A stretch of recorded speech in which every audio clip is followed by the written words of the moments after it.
let's get this out the way. Shane Moore for St. Peter's, he's not. There's no way. I don't see it. There's no way he's going to leave St. Peter's for Seton Hall. Now, I understand, he was a tremendous player, especially his last year at Seton Hall. He got those guys. They went on a deep tournament run.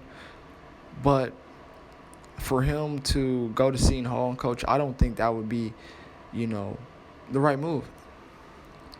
Now, he's going to be a guy that's going to be heavily coveted by a lot of bigger Power 5 schools. I don't think he's going to go to Seton Hall. We can just stop those rumors right now.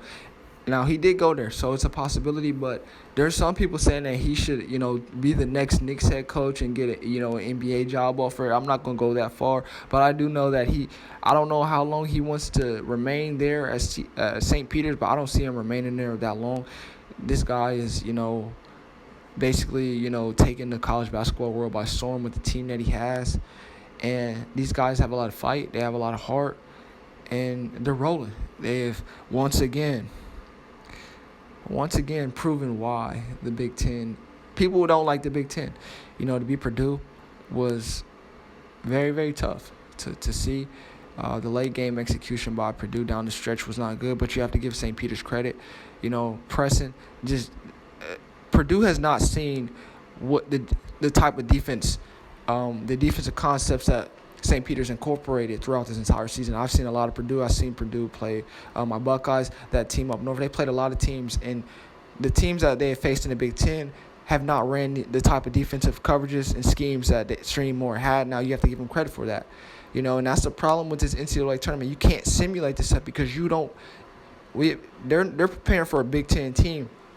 They're not seeing this type of defense, and these guys have a lot of different ways to beat you, which is kind of unfamiliar and unorthodox from the way that Big Ten teams beat you, and that is one reason why, they went down. And Jaden Ivey, he had a great shot, a great look at the end of the game. He didn't knock it down, and they just the way Purdue handled the last 3 minutes of the game was not ideal, and once again the Big Ten folded. Very, very, very tough. Now, I don't want people to say like the Big Ten is overrated because, one, the Big Ten didn't have anybody that was 1 or 2 seeds, so everything was chalk. They would have never made it to the Elite Eight anyway. But St. Peter's, give them credit. The Same is going to be a huge problem, and somebody that's going to there are going to be issues that North Carolina has to look out for and be ready for. They play with a lot of heart, and again, they're going to throw things at North Carolina defensively that they've never seen before. In North Carolina, they don't have a very deep team. And I don't know how to say this. If their starting 5 does not play elite, they're going to lose to St. Peter's because they're not deep enough, and I don't think they can match the level of fight that St. Peter's has. This team has basically, down the stretch, been outgaming some of the Power 5, just outperforming them. Like, they're more poised and calmer in these moments, especially we can look back to the Kentucky game. They handled the late game execution a lot better than Kentucky did, and we've seen it. They did it against Purdue. North Carolina has to be on their A game, and they have to be poised because if the game gets tight, St. Peter's has a huge edge. We've seen it multiple times in this tournament.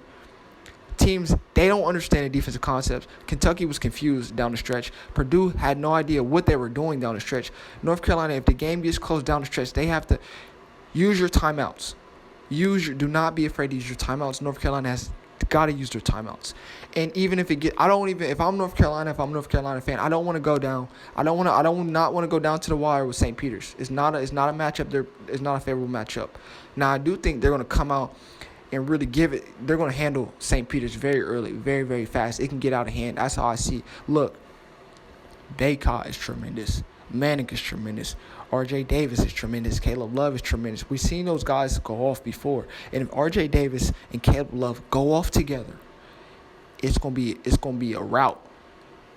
This St. Peter's team, look, long as you don't keep the game close, you have a chance of winning, and they have to come out, get them out of there early, run them out the gym.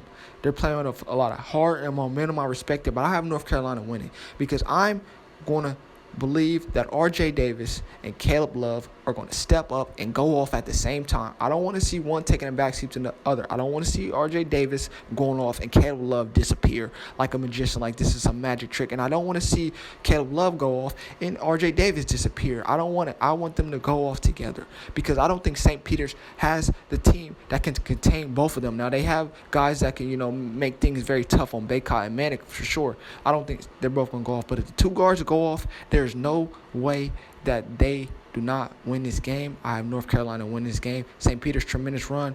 Great head coach. You guys fight hard, but I don't see how they match up with the North Carolina's guards at all.